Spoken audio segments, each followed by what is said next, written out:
என் நெஞ்சில் குடியிருக்கும்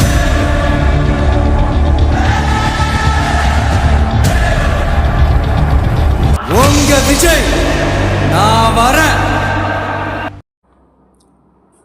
சொட்டு மருந்து எடுத்துக்கொள்ள அடம் பிடிக்கும் குழந்தைகளுக்கு சாக்லேட் கொடுத்து சொட்டு மருந்து வழங்கினார் எம்எல்ஏ.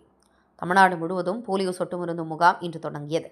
5 வயதுக்குட்பட்ட குழந்தைகளுக்கு இன்று காலை 8 மணி முதல் மாலை 5 மணி வரை போலியோ சொட்டு மருந்து வழங்கும் முகாம் நடைபெற்றது. பேருந்துநிலையம் உள்ளிட்ட பொதுமக்கள் அதிகம் கூடும் பகுதி, அங்கன்வாடி மையம், அரசு பள்ளி உள்ளிட்ட பல்வேறு பகுதியில் முகாம்கள் அமைக்கப்பட்டு போலியோ சொட்டு மருந்து வழங்கப்பட்டு வந்தது. அந்த வகையில் பூவிருந்தவள்ளி தொகுதிக்குட்பட்ட பல்வேறு பகுதியில் சொட்டு மருந்து முகாம் நடைபெற்றது. மருத்துவத்துறை இணை இயக்குநர் செந்தில்குமார் மற்றும் துணை இயக்குநர் பிரபாகரன் தலைமையில் பூவிருந்தவள்ளி பேருந்து நிலையத்தில் நடைபெறும் சொட்டு மருந்து முகாமை சட்டமன்ற உறுப்பினர் குட்டி ஏ பிரகாசம் துவக்கி வைத்தார்.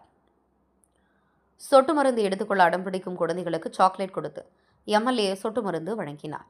இதில் பூவிருந்தவள்ளியை சேர்ந்த குழந்தைகள் மட்டுமின்றி பேருந்து நிலையத்திற்கு வந்து செல்லும் குழந்தைகள் உள்ளிட்டோர் ஏராளமானோர் சொட்டு மருந்து தங்களது குழந்தைகளுக்கு கொடுத்து வந்தனர். இதில் தமிழக வெற்றிக்கழக நகர ஒன்றிய மாவட்ட நிர்வாகிகள் ஏராளமானோர் கலந்து கொண்டனர்.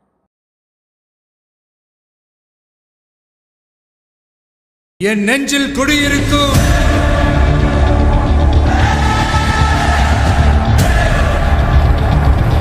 உங்க விஜய் நான் வரேன்.